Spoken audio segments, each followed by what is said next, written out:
விநாயகர் புராணத்தை பற்றி தொடர்ந்து பார்ப்போம். அடியே குடும்பினி, உன் நகைகளை எங்கே மறைத்து வைத்தாய்? நான் அதை கேட்பேன் என்று உன் தாய் வீட்டுக்கு தாரை வார்த்து விட்டாயா? உடனே அவற்றை என்னிடம் கொடு, இல்லாவிட்டால் உன்னை அடித்தே கொன்று விடுவேன் என்று மிரட்டினான் காமந்தன். இவன் குடும்பினியின் கணவன். உலகத்தில் உள்ள அனைத்து கெட்ட பழக்கங்களுக்கும் சொந்தக்காரன். குறிப்பாக வேசியர் சுகத்தில் திளைத்து கிடந்தவன். குடும்பினி அழுதாள். அடி உக்கிரமாக விழவே வேறு வழியின்றி பானைக்குள் ஒளித்து வைத்திருந்த நகைகளை கொண்டு வந்து அவனிடம் நீட்டினாள். என்ன தைரியம் இருந்தால் வீட்டுக்குள்ளேயே ஒளித்து வைத்துவிட்டு இவ்வளவு நேரம் காக்க வைத்திருப்பாய்? அங்கே என் காதலி அல்லிராணி என் வரவுக்காக காத்து கிடப்பாள். அவள் உன்னைப் போல அழுமூஞ்சி அல்ல, அழகே வடிவானவள், சோகத்திலும் புன்னகை சிந்துபவள். என் இதயராணியான அவளுக்கே இந்த நகைகள் இனி சொந்தம் என்றவன் தன்னை காக்க வைத்ததற்காக மீண்டும் அவளை தன் கோபம் தீர உதைத்துவிட்டு கிளம்பிவிட்டான். குடும்பினிக்கு துயரம் தாங்க முடியவில்லை. இனியும் இந்த பாவியுடன் வாழ்ந்தால் கட்டிய தாலியையும் பறித்து விடுவான். இவன் நமக்கு இனி பொட்டு வைக்க மட்டுமே பயன்படும் ஒரு கணவன். இன்னும் கொஞ்ச நாளில் நம் குழந்தைகளையும் இம்சை செய்ய ஆரம்பித்து விடுவான். ஆண்டவன் எனக்கு 7 மகன்களையும் 5 பெண்களையும் தந்திருக்கிறான். கடைசி காலத்தில் இவர்கள் நம்மை காப்பாற்றுவார்கள் என்ற தைரியத்தில் வீட்டை விட்டு குழந்தைகளுடன் வெளியேறி தாய் வீட்டில் போய் அடைக்கலமாகிவிட்டாள். தாய் வீட்டில் நல்ல வசதியுண்டு. தன் பேரன் பேத்திகள் சகிதமாக குடும்பினியின் பெற்றோர் அவளை நல்ல முறையில் கவனித்துக் கொண்டனர்.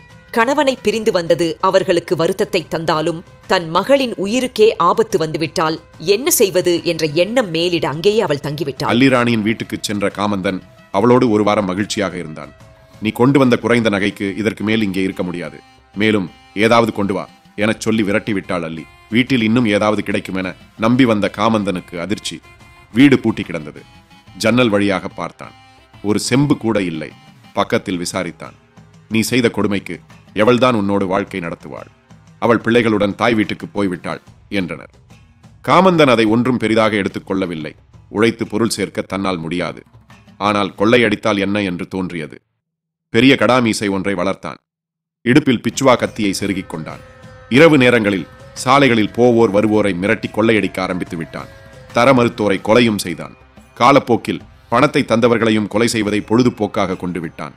பணம் மிக அதிகமாக கொட்டவே அல்லியை மட்டுமின்றி இன்னும் பல பெண்களையும் தன்னோடு சேர்த்து கொண்டு என் நேரமும் இன்ப வெள்ளத்தில் ஆழ்ந்து கிடந்தான். பணம் கிடைக்காத நாட்களில் காட்டு வழியே செல்லும் தம்பதிகளை மறித்து கணவனை கொன்றுவிட்டு அவனுடைய மனைவியை கெடுத்து கொன்று விடுவான். அவன் செய்யாத பாவமே இல்லை. ஒரு நாள் உச்சகட்டமாக ஒரு பாவம் செய்தான். ஒரு பிராமண இளைஞன் அவனிடம் சிக்கினான். அவனிடம் இருந்த பொருளை கேட்டதும் பயந்து போன இளைஞன் கொடுத்து விட்டான்.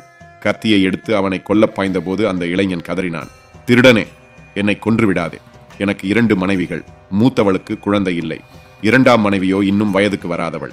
அவள் வயதுக்கு வந்த பின்னர் பித்ருகடன் செய்ய ஒரு ஆண் பிள்ளையை பெற்ற பின்பே மடிய வேண்டும் என நினைப்பவன் நான். ஆண் குழந்தை இல்லாதவனுக்கு நற்கதி கிடைக்காது என்பதை நீ அறிவாய். பொருளைத்தான் கொடுத்து விட்டேனே, என்னை விட்டுவிடு என கெஞ்சினான். ஆனால் எதையும் காதில் கேட்காமல் அவனை கொன்றுவிட்டான் காமந்தன்.